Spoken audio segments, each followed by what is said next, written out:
Bonjour mesdames et messieurs, bonsoir pour les gens qui vont nous regarder en après-midi. Mon nom c'est Cynthia Piquant et je suis votre animatrice au Petit Show. Vous êtes présentement sur Messidie TV. N'oubliez pas de vous abonner. Aujourd'hui, nous allons recevoir Madame Wendy Olivier, qui est une enseignante réputée de la communauté. Donc, restez branchés, on vous revient après la pause.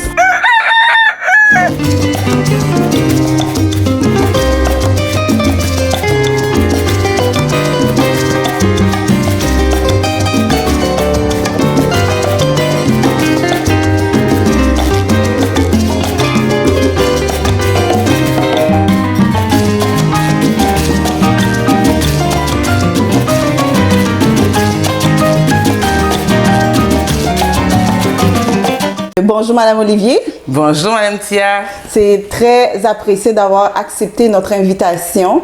Merci. Donc, comme vous le savez, l'émission, c'est une émission socio-culturelle, donc qui promouvoit le professionnel de notre communauté.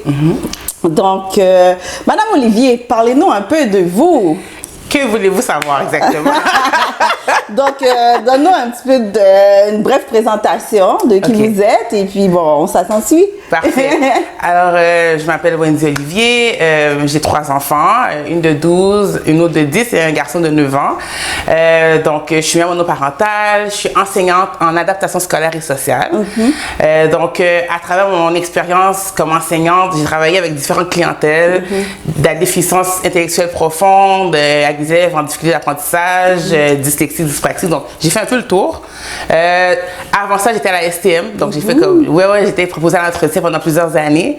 Donc, à la fin de mes études, je suis retournée à la STM et j'ai eu mes enfants. Et par après, je suis retournée à mes amours. J'ai pris une décision de quitter la STM pour retourner à l'enseignement. Et c'est ça. Donc, voilà un peu là. Un gros de... Oh, mais c'est super génial, merci beaucoup. Bon, comme tu as présenté, tu as travaillé avec différentes clientèles. Donc, j'imagine la communauté haïtienne est très présente dans les écoles que tu as fréquentées. Oui. D'accord. Comment Wendy gère les différents styles d'apprentissage de ses élèves? OK. Donc, de par ma formation, c'est en fait, c'est de l'enseignement différencié. Donc, on appelle ça la différenciation pédagogique. Ça veut dire que, justement, il n'y a aucune classe qui est homogène. Toutes les classes sont hétérogènes. Donc, il y a différents styles d'élèves, différents styles d'apprenants. Donc, c'est ça. Donc, il faut que tu varies. Il y en a qui sont auditifs, kinesthésiques, sensoriels. Donc, il faut vraiment utiliser différentes approches pour aller chercher les élèves le plus possible. Je dirais que du début de ma carrière à aujourd'hui, il y a quand même un cheminement parce que avec l'expérience et différents milieux que je rencontre, j'ai développé mon approche. Donc aujourd'hui, je suis en suppléance occasionnelle. Cette année, j'ai choisi de ne pas prendre de contrat à temps plein pour pouvoir me lancer plus dans collaboration. Donc mon école attitrée, c'est Lucien Guilbeault. C'est quoi collaboration? Collaboration? Oui, collaboration, c'est mon bébé. Collaboration, c'est mon service d'accompagnement. Donc concrètement, ce que je fais, c'est du tutorat. Donc, dans le tutorat, je fais de l'orthopédagogie parce que c'est ce que j'ai étudié aussi. Donc, j'accompagne les enfants dans leurs apprentissages scolaires par rapport à leurs devoirs. Donc, c'est vraiment ça. Je rencontre en 1 pour 1. En 2019, j'ai parti l'aide aux devoirs dans le quartier, dans mon école. L'année passée, je l'ai fait au Centre La Salle le samedi. Donc, c'est mon bébé. Ça fait depuis longtemps, depuis le début de ma formation en enseignement, je travaille dans le quartier. Je fais des stages dans le quartier, à l'école Marie-Rivier. Et justement, je voyais qu'il y avait un besoin de collaboration en fait entre la famille et l'école. Il y avait une grande incompréhension à l'époque qui existe toujours. Et donc, on avait parti ça, le mouvement collaboration à l'époque. Puis après ça, la vie a pris son cours. Puis là, c'est revenu en 2014. Je me disais, il y a un besoin. Donc, je concilie les deux. Là, je m'implique au niveau de la communauté, au niveau des parents. Je explique l'importance de s'impliquer, tout ça. Et en même temps aussi, je propose de l'aide pour les enfants. D'accord. Mais comment encouragez-vous la participation des parents? En fait, oui. OK. Donc, à l'époque, je faisais des rencontres, donc avec la collaboration de la Maison d'Haïti. Puis à l'époque, j'avais un de mes amis, puis une enseignante qui se sont mis avec moi. On invitait une fois par mois les parents et on avait un invité du milieu scolaire pour venir expliquer en fait le rôle, les attentes du milieu. Par la suite, avec le temps, aujourd'hui, avec collaboration, j'ai créé une page Facebook collaboration, astuces, aide et devoirs. Et là-dessus, j'écris comme là maintenant, il y a l'assemblée annuelle qui s'emmène des parents. Les parents, c'est important de s'impliquer dans les comités de parents, c'est vraiment important. Ça a l'air de rien, mais quand les gens du milieu vous voient présents, ils ne voient pas l'enfant de la même façon. Donc, c'est ça. Donc, puis à travers ma page, mais aussi quand je me rends compte, comme ici, il y a une partie avec l'enfant, mais il y a une partie aussi avec les parents. Donc, c'est comme ça. D'accord, super. Donc, en ce qui a trait à la discipline, est-ce que tu en as parfois à faire, à gérer tout ça durant les périodes de tutorat? OK. Non, c'est différent. En classe, c'est sûr que c'est notre approche. Puis, tu n'as pas le choix de développer des stratégies, du renforcement positif et tout ça. Mais en 1 pour 1, ce que j'aime justement, c'est que c'est toi et l'élève. Donc, l'enfant sait pourquoi il vient te voir et c'est plus facile. Puis aussi, j'adapte le milieu, je mets le jeune à l'aise. Puis, je vais avec l'énergie de l'enfant, fait que je vais m'adapter. Puis en s'adaptant, ça fait que c'est plus facile d'interagir avec le jeune. Fait qu'il n'y a pas vraiment de cadre de discipline. Où j'étais avant, j'avais un vélo stationnaire parce qu'il y a des élèves qui aiment bouger. Fait que qu'est-ce que j'aimerais faire, c'est faire un petit 5 minutes sur le vélo. Fait que quand il allait bouger un peu, après ça, il revenait. Ou des fois, qu'est-ce que je vais faire? Ben, les élèves qui aiment bouger, ben, ils vont être par terre. Ou je varie ma façon de faire. Ils vont être au tableau, soit assis, soit debout. Fait qu'on varie, fait que je sais pas ça à gérer. Donc, comme si par exemple, Léna parlait de renforcement positif, c'est une stratégie utilisée. Est-ce que vous avez quelques exemples? Parce que là, l'école en fait commencer, et puis parents, ils ont pour dealer avec ça. Et puis bon, c'est sûr que le conseil venant de vous-même après apprécier. Donc, oui, en effet, renforcement positif, là, c'est une approche qui est vraiment priorisée avec jeunes. Nous, dans la communauté, nous lever avec un système qui est un peu différent, mais là, c'est plus punitif dans notre système. Oui, c'est très punitif, il y a bon, punition, ok, nous comme bail. Donc, mais là, venir ici, là, étudier ici, où est que le système québécois est différent. C'est-à-dire qu'il faut chercher ça qui nous fait qui bon pour valoriser le level. Alors, même si mon exemple, soit mon qui fait moyenne 65 par exemple. Bon, nous, en tête, nous peut-être mon fait 100, mais c'est pas tout le monde qui fait 100. Même si notre monde commence avec qui est 61, 62, et puis dans fin étape là, il vient faire 62, 63. Waouh, faut féliciter tout le monde de l'effort qu'elle fait parce que pour lui-même c'est vraiment un exploit. Donc faut dire tout le monde bravo, félicitations, qu'on a la prochaine fois 1-2 points de plus, ça va encore yes. Donc on va aller étape par étape pour encourager tout le monde dans ça l'affaire. Puis n'a pas eu de renforcement positif tout dans les exemples d'émulation. Ou cas exemple, ça peut être jeux vidéo. Si vous regardez mais appelé jeux vidéo, donc ça peut être c'est un levier. C'est-à-dire que quand un petit garçon qui gagne 9 ans, alors s'il continue à se bouger de l'école, même pour qu'à joindre 15 minutes de soir, le professeur a dit que tu passes une excellente journée. Alors, tu sais, comme utiliser ça qui mon aimé. OK, l'aile réussit fait bien qu'on a là au bal renforcement positif là parce que sous bal exemple jeu vidéo à tout le temps la vie prend sa concours habitude donc ou pas bon levier avec elle ou ça peut être aussi au temps exemple je sais pas elle fait une activité avec elle une activité spéciale donc c'est ça aller de ce que l'enfant fait peu importe le progrès qu'il fait là puis de le valoriser de mettre en valeur dire waouh bravo. Je sais que c'est pas facile parce qu'on a été habitué différemment mais c'est vraiment une approche qui paie beaucoup. Il y a plusieurs, comme on dit, nous avons différents types d'élèves. Donc, comment on fait? Est-ce qu'on a un système général ou bien est-ce que vous allez vraiment personnaliser? Comme quelques exemples, s'il vous plaît. OK. Donc, c'est sûr que notre système actuellement, c'est très sommatif. Donc, dans l'école sommative, ça veut dire que vous avez une note. Ça veut dire 90%, 100%. Moi-même, dans le tutorat, je ne pas utiliser approche parce que maintenant, nous sommes ressources. C'est-à-dire nous sommes aides pour m'aider si mon avancer cheminer. Alors, moi-même, je peux utiliser approche évaluation formative. Formative, de plus en plus, dans un milieu qui va différencier côté de différents petits avec différentes clientèles, ou à quoi approche ça souvent. C'est observation. Chaque fois que mon vient, à la fin de la rencontre, m'a écrit quelques notes qui j'ai rencontré, qui s'activent fait, qui est pour travailler. Donc souvent, dans la rencontre, ils me font un retour sur ça me fait facile. Et puis à chaque fois, je me dis, ouais, oh wow! Donc si telle activité, telle notion pas assimilé, mais avec chaque rencontre, moi progrès. Si moi j'ai des difficultés, je retourner sur ça me fait, je varier l'exercice là pour que tout le monde puisse vraiment consolider les notions. Donc c'est vraiment comme ça, prends note et puis tu viens à connaître tu connais tes jeunes, tu les connais, et puis aussi tu leur poses des questions, comment ça a été, et puis tu regardes les devoirs, les évaluations, les parents te parlent. Donc, c'est vraiment comme ça que je suis plus l'approche formative. Ouais, donc, t'impliques beaucoup les parents, est-ce qu'ils font les suivis avec... Non, parce que parfois, ça t'arrive qu'il y a des parents qui disent, OK, bon, mettons dans le leçon, ça s'occupe, bon, depuis bagaille, il pas aller bien, mais c'est arrête sa faute. Est-ce que tu as des fois cette impression-là? Non. Non? OK, génial. Peut-être parce que c'est quand même assez clair, mais ça va de soi. Comme les parents des bourses aussi, soit les parents apprécient le fait que je prenne le temps avec eux pour expliquer ce qui se passe. Donc, puis c'est ça, puis je leur fais comprendre d'entrée de jeu que depuis que le parent me contacte, qu'il est impliqué déjà en partant. Il est déjà impliqué dans le cheminement de son enfant, il veut progrès. Donc déjà là, ça ouvre la porte que les parents il est ouvert à ce qu'on discute et à collaborer. Parfait. Donc, mesdames et messieurs, nous allons prendre une petite pause. On revient tout de suite.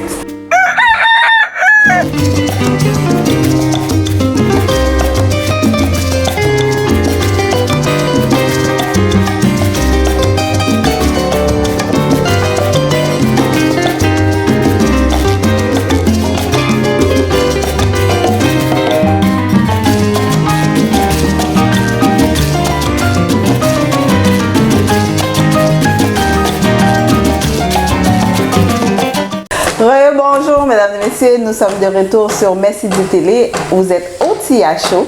Nous avons toujours avec nous Madame Wendy Olivier qui est enseignante. Madame Olivier, pouvez-vous nous parler un petit peu de votre cheminement scolaire? Je sais que vous avez été au privé. Quelle a été votre expérience en tant qu'élève et maintenant vous êtes enseignante? OK, bonne question. Donc, au primaire, je suis allée à l'école Saint-Martin canadien qui est située dans le quartier Antique.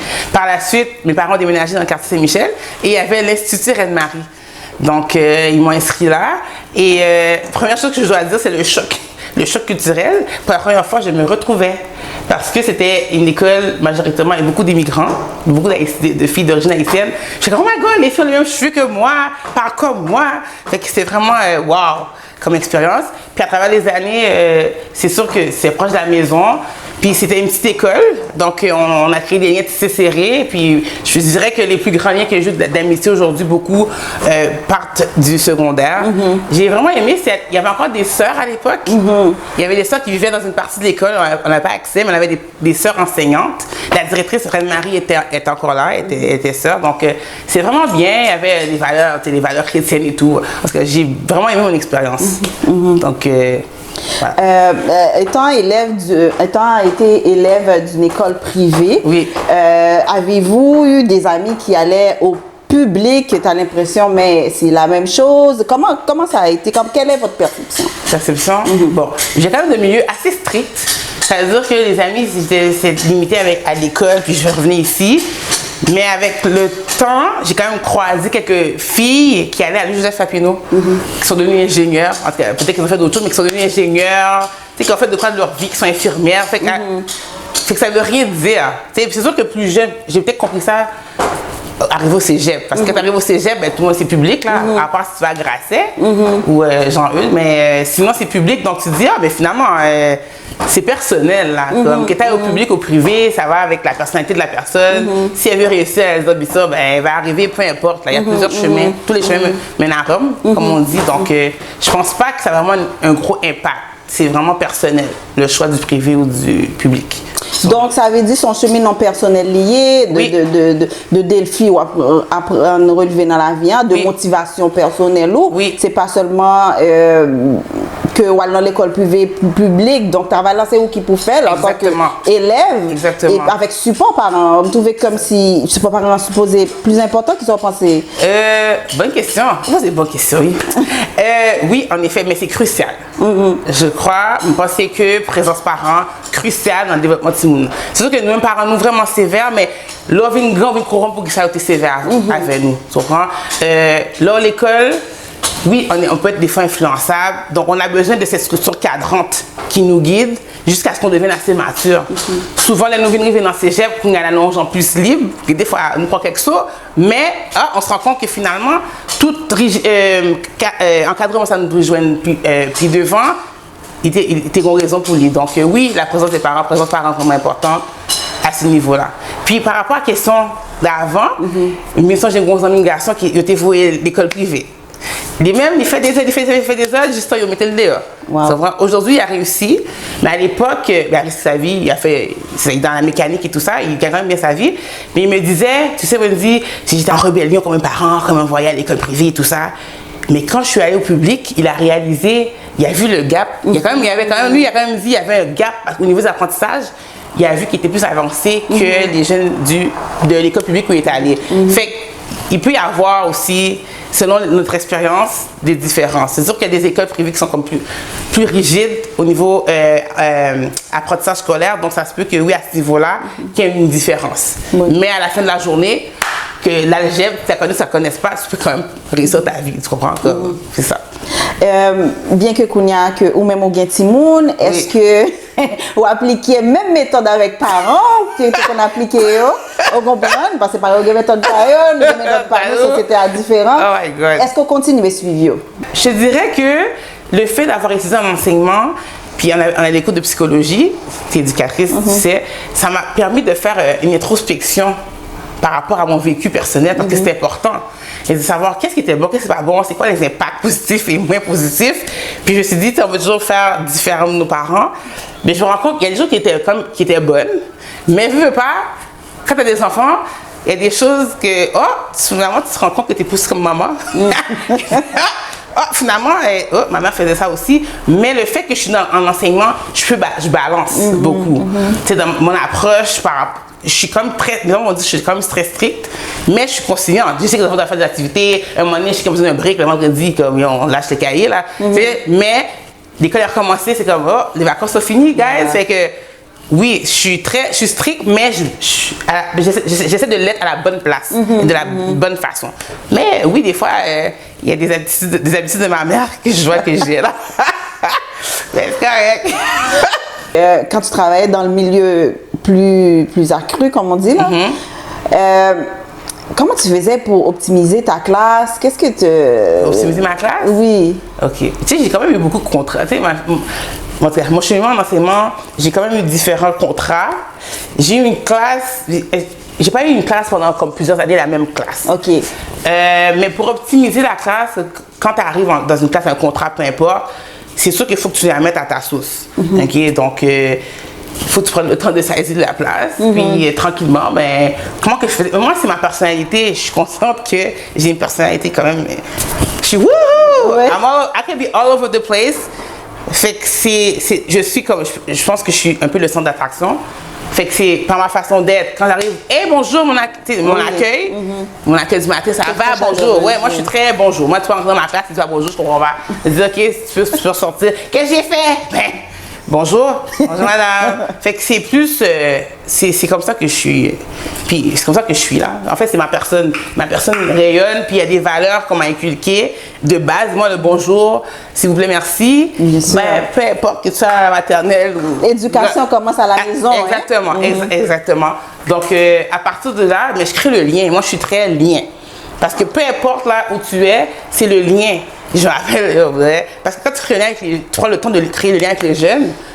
Le jeune là qui dérange tout le temps là, mais que tu as réussi à faire un lien avec les élèves, à un moment donné, c'est même pas là qu'il va parler, il y en a un autre qui va dire, comme, si je vais être poli, mais tu sais, c'est important de créer le lien avec le jeune. Puis des fois, même ces jeunes-là qui ont tendance à des fois avoir des comportements parce qu'il y a des raisons, c'est pas nécessairement comme moi. C'est quand ils prennent le temps de connaître, ça s'estompe. Moi, dans mon expérience, ça s'estompe beaucoup. C'est du début à la fin de mon contrat en fait d'année, je vois une différence dans le cheminement de jeunes, puis je vais lui dire. Je vais lui dire. Donc, ouais, c'est ça. Là. Donc, je parle de ma personne. Oui, bien sûr, bien sûr. Ouais, bien sûr. Ouais. Je voudrais savoir aussi si tu avais des conseils à donner spécifiquement à notre communauté ou la communauté multiculturelle pour nous renforcer nos jeunes un peu plus. Ok, c'est une bonne question. J'adore tes questions. Question, vraiment. Yes. Ok, moi, mon bataille de cheval, actuellement, mes enfants vont à l'école du quartier, c'est une école publique. C'est vraiment l'implication des parents. Je suis dans le conseil d'établissement. Soyez là. C'est pas juste déposer l'enfant puis partir. Non, non, non. Vous devez vous impliquer, participer aux rencontres annuelles, poser des questions. Restez pas sur la cour, comme sur le bord du trottoir. Allez voir la direction. Il y a une situation qui s'est passée avec l'enseignant. Allez voir la direction a besoin de ça comme une mission pour aller voir les enseignants. Les enseignants, je suis enseignante, j'ai juste les frais à faire. Les enseignants en général au public sont syndiqués. Donc la direction ne peut pas faire ce qu'elle veut. Donc quand ça va bien aussi. Quand ça va bien, dites-le aussi. Là, quand ça va bien, dites au professeur, merci beaucoup pour ce que vous faites pour mon enfant, parce que c'est un travail colossal d'être enseignante aujourd'hui, depuis toujours en fait. Mais aussi d'aller voir la direction aussi quand ça ne va pas.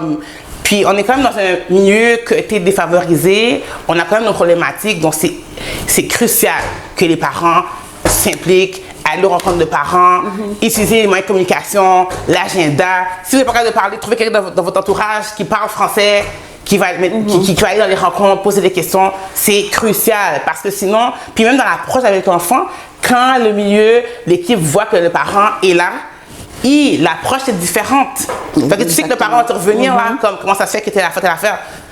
C'est ça qu'on veut. Hein? Puis l'enfant aussi, quand il sait qu'il y a une communication entre la maison et l'école, parce que des fois, les enfants sont vite. Ils vont t'envoyer des bonnes. Ils savent que de toute façon, tu es contre l'école ou tu vas pas à l'école, ils vont dire des affaires. Mais quand ils savent que tu es I talk to the teacher, j'envoie des courriels, ils vont faire attention. Donc moi, c'est vraiment ça mon bataille que je fais, c'est soyez présents. Je sais qu'on est super occupés, mais pour nos enfants, comme c'est un temps. Voilà. Faut investir. Il faut investir dans nos enfants, donner du temps. Et c'est ce qui les permet d'avancer. Exactement. Avec beaucoup de support. C'est mon souci. En fait, quand tu es en classe, quand je suis en classe, je trouve que j'ai pas nécessairement le temps de vraiment m'asseoir avec des jeunes qui ont besoin de plus d'attention parce que ça va vite. On a un programme à respecter. Donc, ce qui m'a poussé à faire le saut en privé, en fait, c'est ça. C'est ce désir que j'ai d'aider les jeunes à augmenter leur estime d'eux-mêmes, avoir confiance en leurs capacités. Et je me suis dit en formant ma propre classe, que j'allais être en mesure de le faire. Maintenant, aussi, quand je rencontre les parents, quand les parents viennent me voir, ils ont comme un questionnaire à remplir. Et je leur demande aussi si les élèves ont un suivi, un diagnostic X, parce que c'est une réalité. Il y a de plus en plus de diagnostics. Puis faut pas prendre mal, parce que les enfants qui apprennent différemment. Et selon leur façon d'apprendre, il y a des mesures qui sont mises en place et proposées aux jeunes.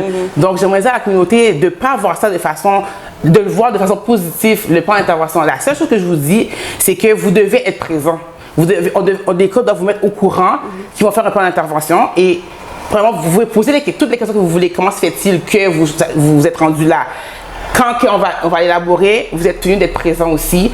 Vous n'êtes pas obligé de le signer. Donc, à toutes les étapes, les parents, vous devez être présents. Et sachez qu'un objectif au plan d'intervention peut être changé parce qu'il est revu durant l'année. Donc, c'est... Qui ça a un plan d'intervention? Exactement parce que plan d'intervention, tout le monde a interprété différemment. Parce que, vous comprenez, plan d'intervention, son stratégie essentielle. Exactement. Bonne question. Exactement. Le plan d'intervention, justement, les grands côtés, nous interprété de façon péjorative, mais sont bons bagailles. Parce que il y a plein de monde qui passe dans le système qui ont l'autre façon d'apprendre, mais comme que il n'est pas évalué ou diagnostiqué, et pas tout le monde étant donné que le monde pas connaît, donc il n'y a pas besoin d'aide nécessaire pour vivre plus grande réussite. Donc, l'intervention sont moyens qui viennent instaurer dans le système d'éducation ici pour aider petit tout à avancer. Okay, donc c'est vraiment, faut pas comme si vous mettez petit tout comme mauvais dossier. Souvent dans la communauté vous mettez comme mauvais dossier. Non. Et puis tout objectif que vous mettez dans l'intervention ou supposé là ou qu'a dit non, ça me pas quoi parce que le premier acte important dans la vie on petit monde c'est parents. Donc vous supposez là ou qu'a dit tel bagaille oui, tel bagaille me pas quoi. OK, donc il y a pas adapté selon ça ouais de petit monde, il y a discuter avant. Donc il est important pour là parce que c'est vraiment aussi nécessaire. Et là, moi, si vous en pour un, me poser par en question, les fois par an 10 minutes d'entrée de jeu. Donc, m'aller avec ça l'école là, ouais, que tu m'en mérité travail sur lui et puis me travailler avec le tout pour l'améliorer. Mon amour de l'autre, c'est mon amour des jeunes, mon amour du prochain, mon amour. En fait, j'adore aider, j'aime aider les gens. Donc, c'est vraiment ça, là. D'accord. Auparavant, dans ce que tu m'avais envoyé comme biographie, tu te décris comme entrepreneur social en devenir. Qu'est-ce que ça veut dire? En tout cas, l'autre dès qu'il va s'arrêter parce qu'il était minime, quoi. Pourra comme t'es inspiré. Entrepreneur social, en fait, non. Pour l'entrepreneur, vous connaissez ça, son bail qui pas nécessairement facile, son défi. Surtout, le pas élevé dans une famille qui est entrepreneur. Mais leur son bail parce que leur font bail que vous aimez, malgré des défis, on va toujours aller de l'avant. Voilà. Donc, depuis que je commence à faire tutorat, que m'enregistrer compagnie, moi, ouais, que j'ai intérêt beaucoup pour le social, pour le côté communautaire social. Donc, ouais, par exemple, de implication des parents, l'implication, l'aide aux devoirs. Donc, même à ce niveau-là, je trouve que c'est un bail qui est essentiel dans la communauté. Donc, c'est pour ça que je me dis que, côté, oui, entrepreneur, oui, parce que moi, je fais un service, mais d'autre partout, moi, très présent dans le milieu. Donc, c'est ça, c'est à ce niveau-là. Donc, je te remercie énormément, Wendy. On va passer à une autre étape dans notre entrevue d'émission. Donc, Wendy, à travers des courriels qu'on a reçus, bien sûr, j'ai fait une petite recherche. Donc, tu as reçu du courrier. J'ai reçu du courrier. Donc, j'ai une belle lettre pour toi et j'aimerais ça que tu la lises pour notre public. Je suis vraiment une élève aujourd'hui. Je rougis en passant, je rougis. Ok, je la lis à la caméra. Ok, Wendy Olivier. Wendy est une femme passionnée et ambitieuse. Elle est dynamique, sociale et fonceuse. Elle aime le monde et est ouverte d'esprit et a le don de mettre à l'aise tous ceux qu'elle côtoie. Oh my God! Ok. Par son travail auprès des enfants, elle essaie de leur transmettre son amour du savoir et de la connaissance, tout en les permettant de s'amuser et s'épanouir. Je vais pleurer. Elle fait un travail d'envergure et permet aux enfants de s'améliorer dans un environnement sécuritaire. Elle cherche toujours des moyens pour motiver les jeunes et est à l'écoute de leurs besoins et de ceux des parents aussi. Wendy est une femme formidable, une mère dévouée et une amie disponible. Toutes ces qualités lui permettent d'être une entrepreneur hors pair. Oh my God. Nathalie. Oh my God. Oh my God. OK. OK. Je ne fais pas ça. Oh my God. Pleure pas. Oh my God. Je croyais que c'était. Oh my God. Bonjour Wendy. On a notre message pour toi. Pour te dire merci. Merci d'être la femme incroyable, extraordinaire que tu es. Oui, toi. Tu es incroyable, extraordinaire et encore beaucoup plus. Je tenais à te le dire, on ne se le dit pas souvent, mais c'est important de valoriser le travail que tu fais, de reconnaître le travail que tu fais auprès de ta communauté, auprès de tes proches, de ton entourage. Mes enfants ont pu bénéficier de tes services d'aide aux devoirs, de tutorat, et jusqu'à maintenant, ça leur est bénéfique dans leur cheminement académique, scolaire. Ils performent plus, puis je pense que c'est un peu grâce à toi. Alors, continue ton bon travail, lâche pas. C'est pas toujours facile d'être une mère et entrepreneuse. Fait que merci. Sur ce, merci, on t'aime. Oh my God! OK, j'ai compris. Oh my God! Voilà. Donc, ton travail est apprécié, Wendy. Puis je tenais à le souligner. OK? C'est sûr que, comme je dis, il y a beaucoup de personnes qui travaillent dans la communauté. On ne les connaît pas. Puis, c'est nos forces, c'est nos stratégies. La communauté a besoin de ça. Et c'est pour ça que moi, j'ai choisi de faire cette émission pour pouvoir les mettre en avant. OK? Pour promouvoir les professionnels et les artistes de la communauté. Donc, merci beaucoup, Wendy. Merci. Donc, oh, wow! On a une autre petite partie qui est plus mal fun. Mais c'est fun aussi. Oui. C'est émouvant. Mais oui, c'est normal. Il faut le vivre et le prendre. Donc, Wendy, tu vas choisir 3 questions pour le public. Et tu vas les lire et tu vas les répondre. Ah oui? Oui. Les questions les questions que j'ai pas posées. Puis ça fait partie des bacs à questionnaire. OK, je pige. Oui. Ça, c'est le fun. Les élèves aiment ça. OK, vas-y. Oui. Quelle est ta routine? Quelle est ma routine, mon moment bien de la semaine? Wow, quelle question. Ça, c'est mon défi. Quelle est ta routine, mon moment bien de la semaine? J'essaie de prendre du temps, exemple, soit d'aller marcher, je fais de l'exercice, c'est vraiment, ou d'écouter de la musique. Donc, j'essaie de faire ça dans mon horaire chargé, là. Voilà. Un entrepreneur trouve toujours ça. Je crois qu'on crée, hein, des fois. OK. Qu'est-ce qui vous séduit vraiment chez quelqu'un? Oh my God, là, je rougis. Qu'est-ce qui... vous séduit Wendy, tu as eu 3 enfants, là. Voyons. Avec toi, vous dites, là. Ça n'est pas dit, ça n'est de la t'aiguiller, vous comprenez? Qu'est-ce qui me séduit? Moi, j'aime un grand homme, genre, t'es souriant, qui s'impose sans avoir à parler. Genre, juste un regard. Moi, j'aime un homme qui prend sa place, là. Qui a de la prestance. Oui, prestance. Ça veut dire que juste sa présence, tu sais, là, t'arrêtes de parler, c'est parce qu'il juste un regard, t'as donné. Ah, yes. Yeah, I like that. Ouais, un homme qui a prestance. Et notre dernière question. I like that. OK. Ça, c'est... Croyez-vous au coup de foudre? Pourquoi? Je sais pas. Je sais plus de... Je sais pas. Est-ce que je crois au coup de foudre? Je sais plus. Mais pourquoi? Je sais plus. C'est vrai. Est-ce qu'on peut rencontrer la bonne personne? Je crois que oui, c'est possible, c'est toujours possible. Je suis célibataire. Je pense que c'est possible de rencontrer la bonne personne. Coup de foudre? Peut-être. Ça, c'est personnel. Je sais pas quoi répondre. Je crois que c'est possible encore de rencontrer la bonne personne. Parce que, justement, selon ce que tu vis dans la vie, tu es appelé à cheminer sur toi-même. Puis je pense que plus que tu es en lien avec qui tu es vraiment, plus que ce que tu vas dégager va attirer la bonne personne. Fait que je dirais oui.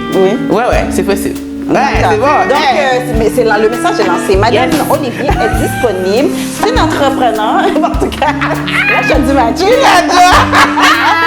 Donc, merci Wendy. Merci à tous nos auditeurs.